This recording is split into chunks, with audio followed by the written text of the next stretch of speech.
Professor Zalthar's crystalline body shimmered with satisfaction as he addressed his advanced theoretical physics class at the prestigious Galactic Institute. The amphitheater held 200 students from 40 different species, each carefully selected from across known space. Today's assignment, the professor announced, his voice resonating through multiple frequencies, will test your understanding of gravitational dynamics in hostile environments. I expect detailed calculations by next cycle. The holographic display flickered to life, showing a massive planet with churning storms and violent tectonic activity. Mathematical parameters scrolled alongside: gravity at 9.8 meters per square second, atmospheric pressure at sea level, temperature variations of 70 degrees between seasons. Marcus Rodriguez, the only human in the class, leaned forward with interest. This was his third semester at the institute, and he'd grown accustomed to the nervous glances other students gave him. Humans had a reputation, Deathworlders, they called his kind.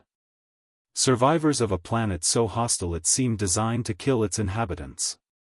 Around him, students began murmuring in distress. A Vexnari beside him, its tentacles quivering anxiously, spoke in its translator, "This is madness. These conditions, they're barely survivable."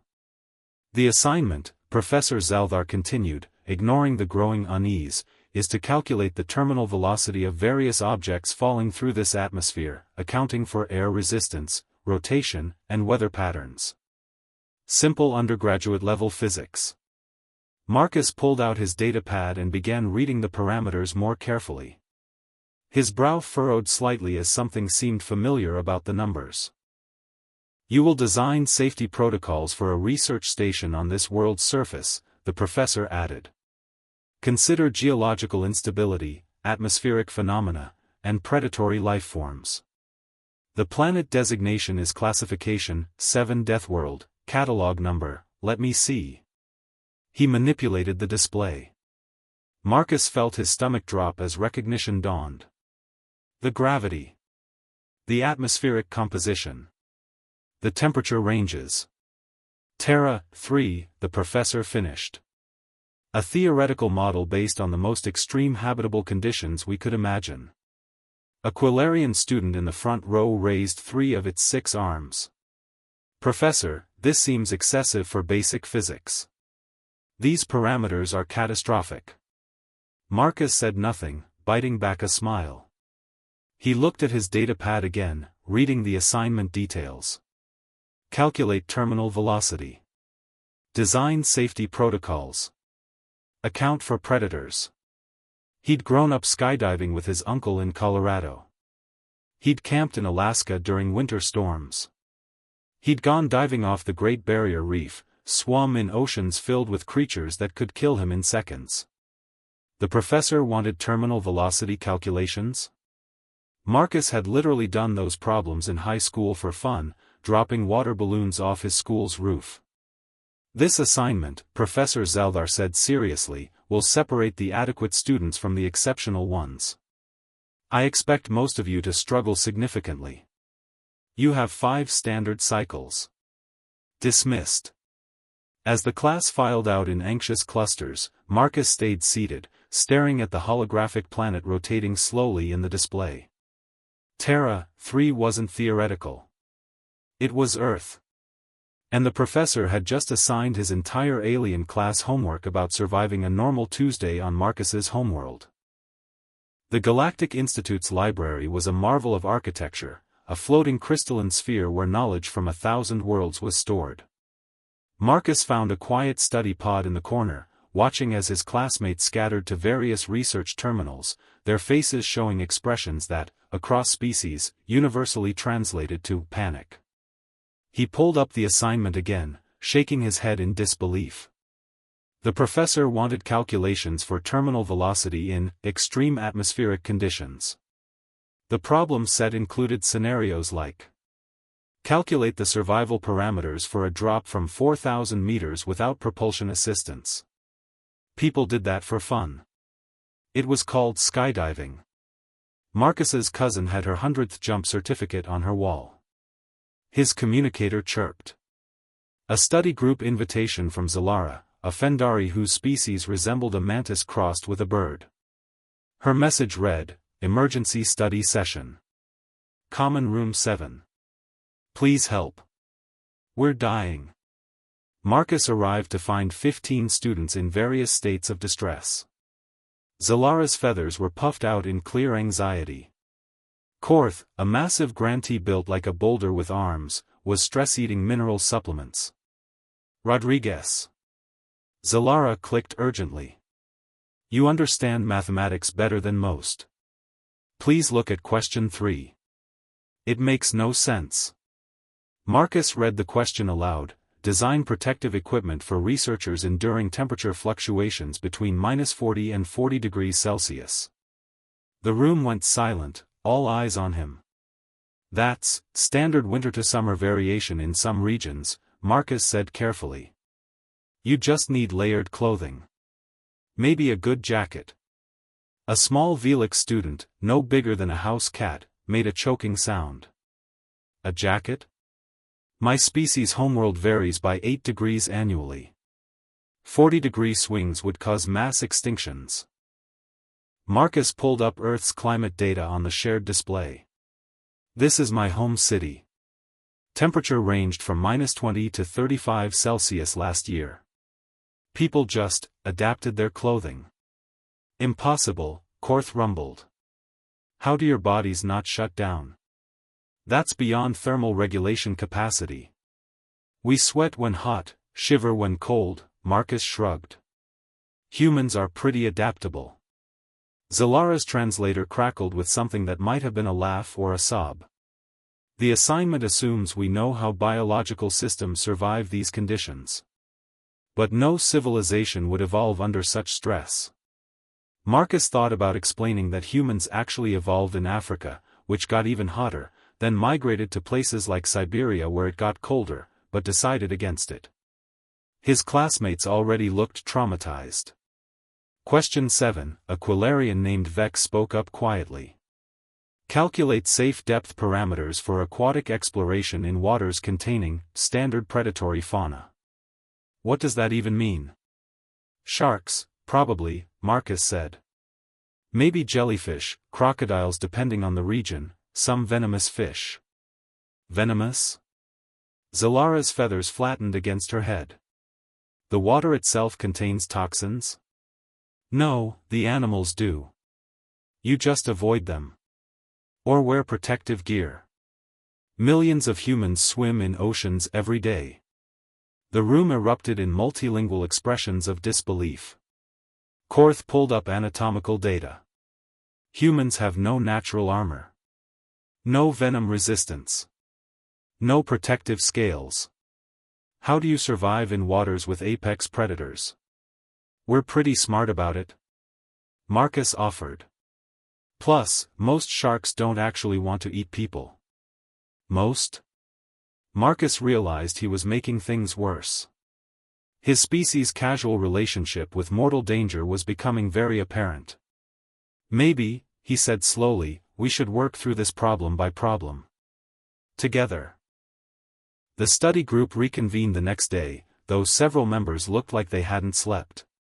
Marcus had spent the evening working through the assignment and discovered something both amusing and concerning. What the professor considered advanced theoretical physics was basically freshman-level mechanics on Earth. "All right," Marcus said, pulling up a holographic whiteboard. "Let's tackle the terminal velocity problem. Who wants to explain what they're stuck on?" Zalara projected her work, pages of complex equations with multiple integration layers and quantum corrections. "I've been trying to account for atmospheric chaos variables, but the turbulence patterns in such a dense atmosphere make prediction impossible." Marcus stared at the math. It was like she was trying to calculate the exact position of every air molecule. "You're overthinking it," he said gently. "For basic terminal velocity, you just need drag coefficient, mass, cross-sectional area, and air density. It's a simple balance between gravity and air resistance." "Simple?" Vex's translator squeaked. "The atmospheric pressure alone requires 17-variable analysis." "Not really. Marcus wrote out the standard equation, V equals square root 2 mg/act. This works for most cases. We use it to design parachutes. Parachutes? Korth leaned forward, his rocky brow furrowing. Devices that slow your fall using air resistance. Humans jump out of aircraft for recreation. We need to know how fast we'll fall. The study group exchanged looks that Marcus was learning to recognize as, the human is being insane again. Let me demonstrate, Marcus said, accessing the simulation software. He input the parameters for a human skydiver, mass around 80 kilograms, surface area in freefall position, standard Earth atmosphere. The simulation showed terminal velocity reaching about 195 kilometers per hour. And humans, survive this? Asked a gelatinous Morphean student whose name Marcus couldn't pronounce. Yeah, with training and equipment. People do it for fun. My uncle's been skydiving for 20 years. He pulled up a video from his personal files, footage of his 16th birthday when his uncle had taken him on his first tandem jump. The group watched in horrified silence as the two humans threw themselves from an aircraft at 4,000 meters. This is recreational? Zalara whispered. Look, Marcus said, pointing at the altimeter in the video. Terminal velocity reached at about 12 seconds. Then we fell at constant speed until deploying the parachute at 800 meters. Basic physics. Vex was frantically taking notes. And the parachute is just fabric? That creates drag? Reinforced fabric, yeah. Changes your cross-sectional area and drag coefficient enough to slow you to about 20 kilometers per hour. That's survivable landing speed. Humans can survive impacts at 20 kilometers per hour? Korth's voice cracked through his translator. Marcus realized his mistake. I mean, it's not comfortable, but with proper landing technique, rolling to distribute impact, yeah, it's fine. The Morphean student began trembling. On their homeworld, anything over 5 kilometers per hour required impact cushioning. Okay, new approach, Marcus said, seeing he was losing them. Let's just work through the math. Forget about the survival aspect. Just, pure calculation. They spent the next 3 hours working through problems. Marcus discovered that his classmates were brilliant, their mathematics was sophisticated and elegant. But they were applying graduate-level complexity to problems that humans solved with high school physics. Their species had never needed to casually calculate falling speeds because none of them had evolved jumping off cliffs and surviving. Question 12 is impossible, Zalara declared finally. Calculate safe parameters for prolonged exposure to direct stellar radiation. The UV frequencies alone would require molecular-level shielding. Marcus read the question. This is asking about sunbathing. Sun bathing? Humans lie in direct sunlight for fun. You just need sunscreen, topical UV protection. SPF 30 or higher for extended exposure. The silence was deafening. Your species intentionally exposes themselves to stellar radiation, Vex said slowly, for pleasure. By the third day, word had spread across campus about the impossible assignment. Marcus found himself at the center of an impromptu gathering in the main concourse, with students from other classes crowding around to see what had his advanced physics class so disturbed. Professor Zaldar had apparently noticed the commotion and decided to observe from a distance, his crystalline form refracting light in what Marcus had learned meant curiosity. Question 15, called out a student from the back. Explain survival protocols when encountering large terrestrial predators. Marcus pulled up the question on the public display. The parameters described creatures massing 200 to 400 kilograms, capable of pursuit speeds up to 60 kilometers per hour, with natural weapons including claws and teeth. Those are bears, Marcus said. Maybe large cats like mountain lions. And humans coexist with these creatures, asked an insectoid KLX Nari. Well, we mostly avoid them. If you encounter a bear, you make yourself look big, back away slowly, don't run. Running triggers their chase instinct. Zalara's feathers stood straight up. You have apex predators with chase instincts and your defense is, standing still? Depends on the bear species, Marcus clarified. Black bears you fight back against. Grizzlies you play dead. Polar bears, well, you're probably in trouble with polar bears. There are multiple species? Korth's bellow echoed through the concourse. Marcus nodded, pulling up images. Black bears, grizzly bears, polar bears, sun bears, panda bears, though pandas mostly eat bamboo. Mostly? Vex interrupted. They're technically carnivores but chose vegetarianism. Still have the teeth and strength though. He showed them a video of a panda, which elicited coos from some of the smaller species. Then he showed one casually bending a bamboo stalk as thick as Marcus's arm.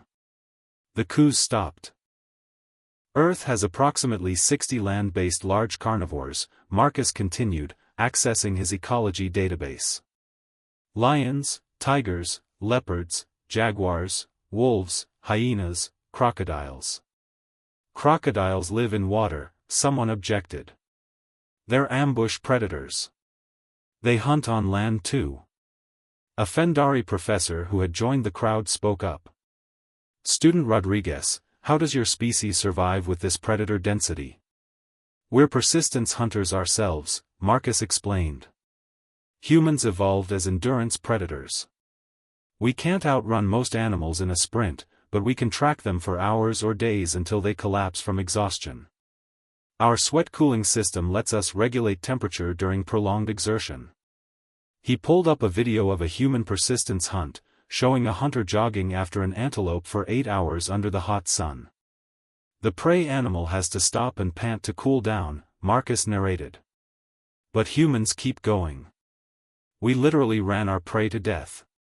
The crowd had gone completely silent. So you're predators, the Fendari professor said slowly. Earth is a death world that produced persistence predators. I mean, humans are omnivores now. We mostly get food from agriculture. Mostly? Zalara's translator barely whispered the word.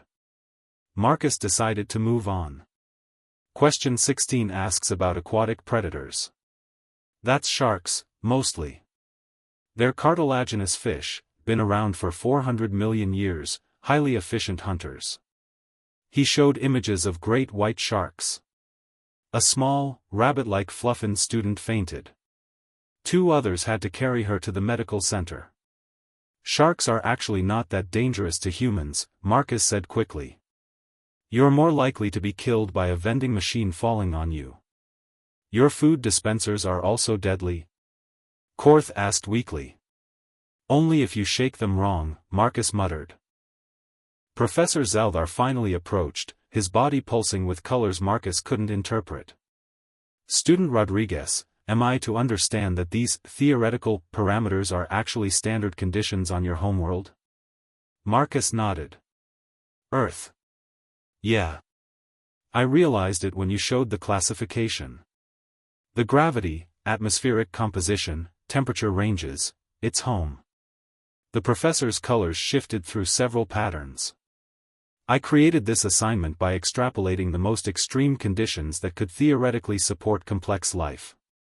I designed it to be nearly impossible. It's just Tuesday for humans, sir. Professor Zeldar made an unexpected announcement the next day. Class would be held in the Institute's environmental simulation chamber. The massive facility could recreate conditions from any known world, used primarily for xenobiology research and survival training. Given the revelation about Terra 3, the professor's voice resonated through the gathering students. I believe a practical demonstration is warranted. Marcus felt 200 pairs of alien eyes focus on him. The chamber was enormous, a sphere 50 meters in diameter with holographic projectors and environmental controls that could simulate everything from methane storms to crystalline forests. Currently, it displayed a neutral gray void. Student Rodriguez, Professor Zeldar addressed him formally. I am programming a standard Earth environment. Please demonstrate the homework protocols you claim are normal. The chamber shimmered. Suddenly, Marcus stood on simulated grass under a blue sky. Temperature read 22 degrees Celsius. Comfortable spring day. Through the transparent observation walls, he could see his classmates in the climate-controlled viewing area, suited up in protective gear despite being perfectly safe. First scenario, the professor announced. Question 3, temperature variation. Increasing temperature to 40 degrees Celsius. Marcus felt the warmth increase. Hot, but not unbearable. This is summer weather in many places. You stay hydrated, maybe wear shorts and a t-shirt. He pulled off his jacket to demonstrate, wearing just a light shirt underneath. Several students gasped. One squeaked something about shedding protective layers. Now decreasing to -40 degrees Celsius. The temperature plummeted. Marcus immediately felt the bite of cold. This was genuinely dangerous without preparation. Okay, this I'd need proper gear for, he admitted, pulling his jacket back on. Long-term survival requires insulated clothing, shelter, fire. But humans live in these conditions. We have cities in Siberia, northern Canada, Alaska. He's still conscious, Zalara breathed through the intercom. No stasis protocols needed. Scenario 2, Professor Zaldar continued. Question 7, aquatic environment with predatory fauna. The floor became water, a simulated ocean environment. A holographic shark materialized, swimming in a lazy circle. It was about 3 meters long, a small great white. Marcus treaded water calmly. That's a juvenile shark. Not really a threat if you don't panic. They're curious, not actively hunting humans. He demonstrated proper technique, keeping the shark in sight, moving smoothly without splashing, projecting confidence. Your instructions say to punch it in the nose, if attacked, Vex's voice crackled over the intercom. Surely that's metaphorical? No, that actually works. Sharks have sensitive snouts. You can also hit the gills or eyes. You fight the apex predators? Korth sounded faint. Only if necessary. Usually they just check you out and leave. The simulation changed again. Now Marcus stood in a forest. A holographic bear appeared 30 meters away, a large grizzly. Scenario 3, terrestrial predator encounter. Marcus immediately stopped moving. He slowly raised his arms to appear larger. Hey bear, he called calmly. Just passing through, bear. The simulated grizzly regarded him, then wandered off. Your defense against a 300-kilogram carnivore is, talking to it? Professor Zaldar's colors flickered with disbelief. They mostly want to avoid conflict too. You make noise so you don't startle them, appear non-threatening, give them space. And if it attacks? Then you fight for your life or play dead, depending on the situation. The professor changed scenarios rapid fire. Marcus demonstrated walking across terrain that would have most aliens requiring climbing equipment. He showed how humans could hang from bars using just grip strength. Most species needed mechanical assistance for their body weight. He casually lifted a simulated weight that was 60% of his body mass. Your muscle density is remarkable, a biology professor who had joined the observation remarked. Your skeletal system is reinforced beyond typical for your size. Gravity is 9.8 meters per square second on Earth, Marcus explained. We evolved carrying our own weight plus tools and resources. The final scenario appeared, a thunderstorm with lightning. Scenario 8, electrical atmospheric phenomena. Rain poured down. Lightning cracked across the sky. Marcus just stood there, getting wet. You seek shelter during electrical storms, he explained over the thunder, but the rain itself isn't dangerous. It's just water. Kids play in rain. For recreation? Zalara asked weakly. Yeah, it's fun. Professor Zelthar ended the simulation. Marcus stepped out of the chamber, wringing water from his shirt. The observation room was completely silent. 200 students stared at him like he'd just performed magic. "So," Marcus said awkwardly.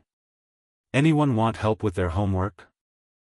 The Dean of Academic Affairs, an ancient Quillian named HFY with wisdom white feathers, called an emergency meeting the following morning.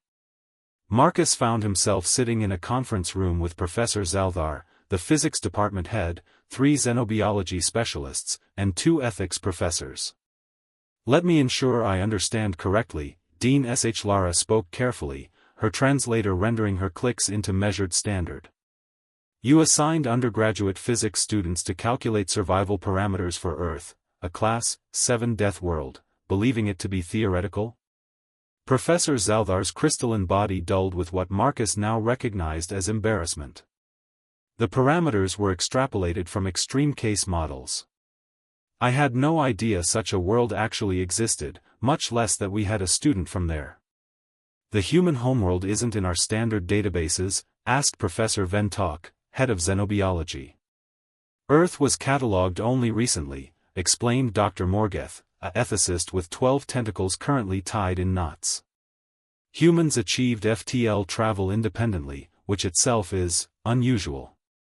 Most species are uplifted by others." "How unusual?" Marcus asked.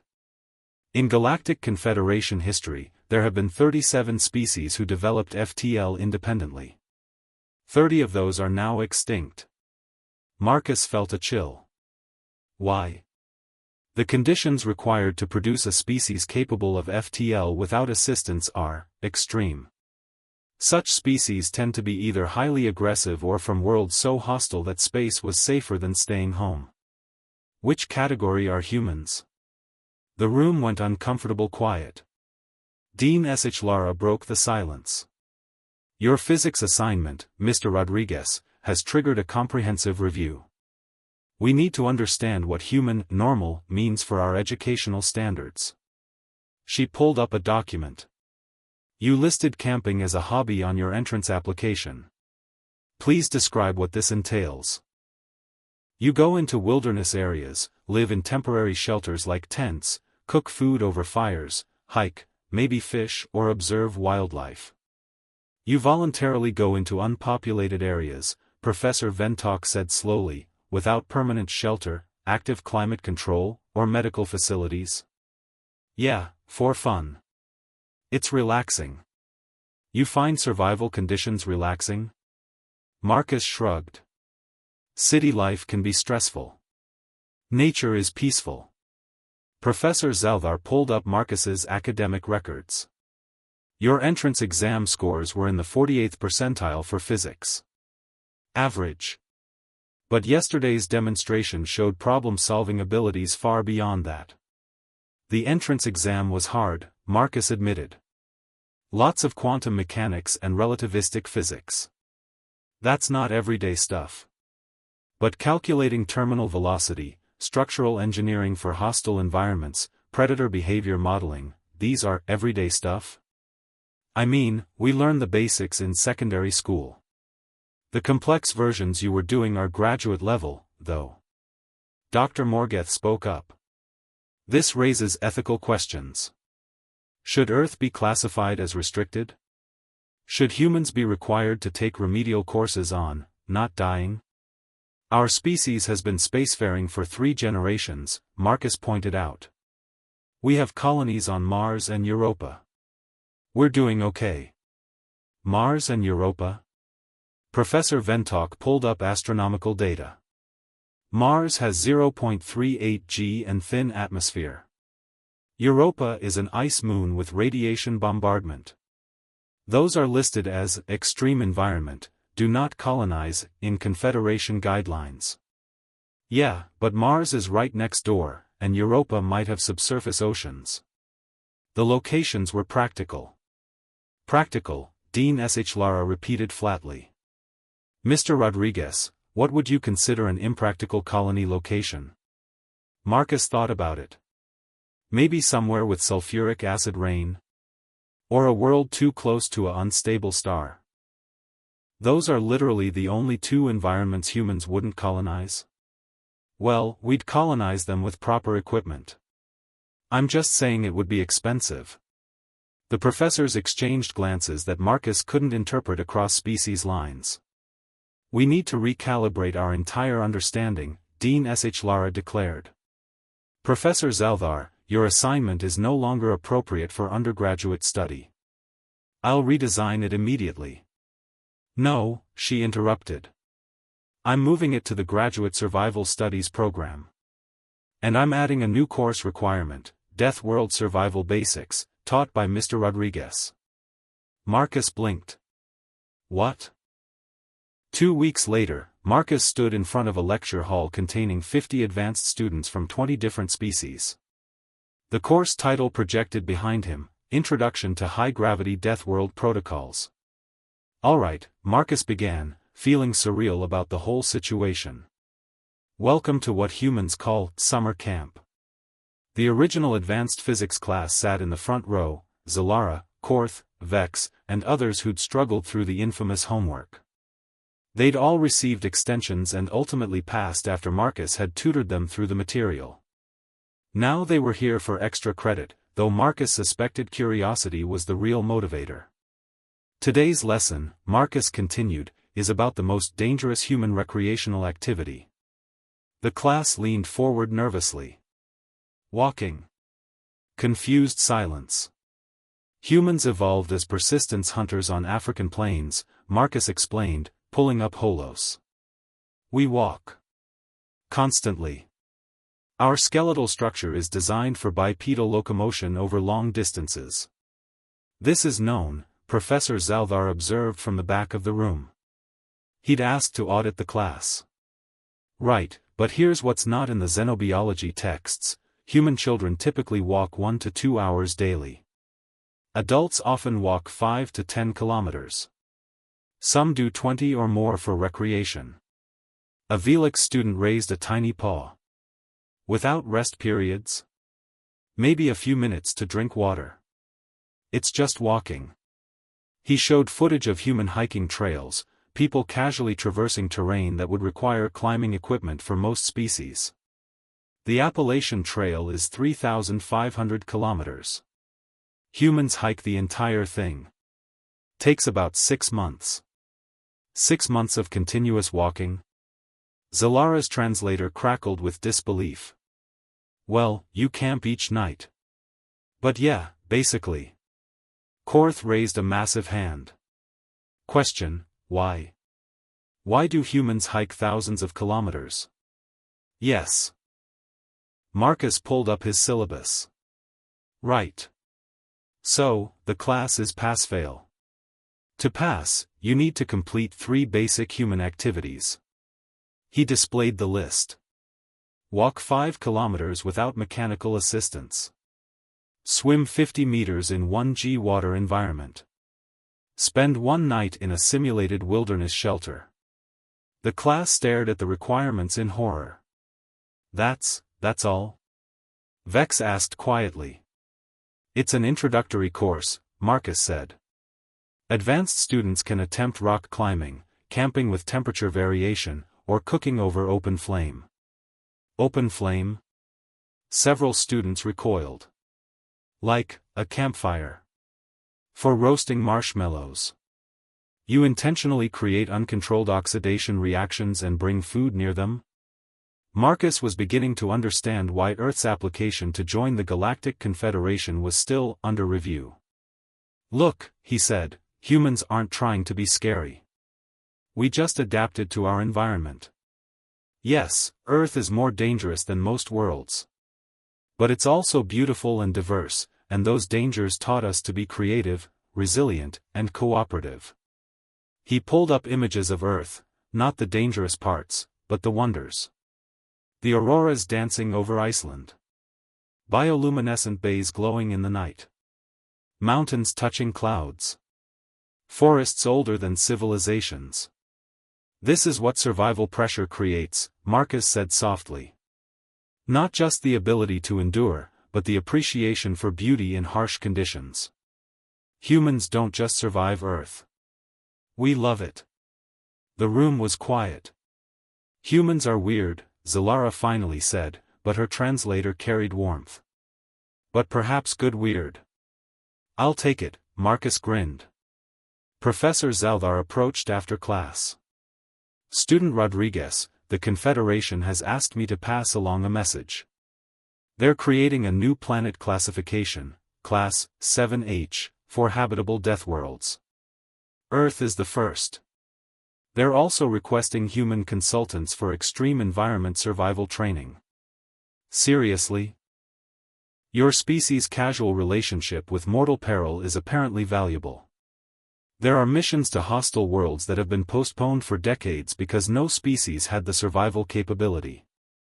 Until now. Marcus thought about his ancestors who'd crossed oceans in wooden boats, climbed the highest mountains, explored both poles, and eventually left Earth entirely to live in tin cans orbiting in vacuum. Yeah, he said. Humans are good at the impossible stuff. Indeed. Professor Zaldar's colors shifted to what Marcus had learned was approval. By the way, your original homework assignment? Yes? I've submitted it to the Journal of Xenophysics. Your annotations on what constitutes normal recreational activities were quite enlightening. You're listed as co-author. Marcus laughed. I got published for explaining skydiving. You got published for demonstrating that an entire field of theoretical physics was actually just freshman-level work on Deathworlds. That's rather significant. As Marcus walked back to his dorm, past students who now whispered, "That's the Deathworlder," with respect rather than fear, he realized something: humans weren't scary because they were strong or violent. They were remarkable because they took the worst planet in the Confederation and called it home. They looked at impossible odds and said, "Challenge accepted." And sometimes, the most terrifying thing in the universe is someone who thinks walking 30 kilometers through barren-habited wilderness is a nice weekend. His communicator buzzed. Zalara, study group tonight? Trying the 5-kilometer walk. Moral support needed. Marcus smiled and typed back, "I'll bring trail mix." She responded, "Is that safe to eat?" He decided some questions were better answered in person.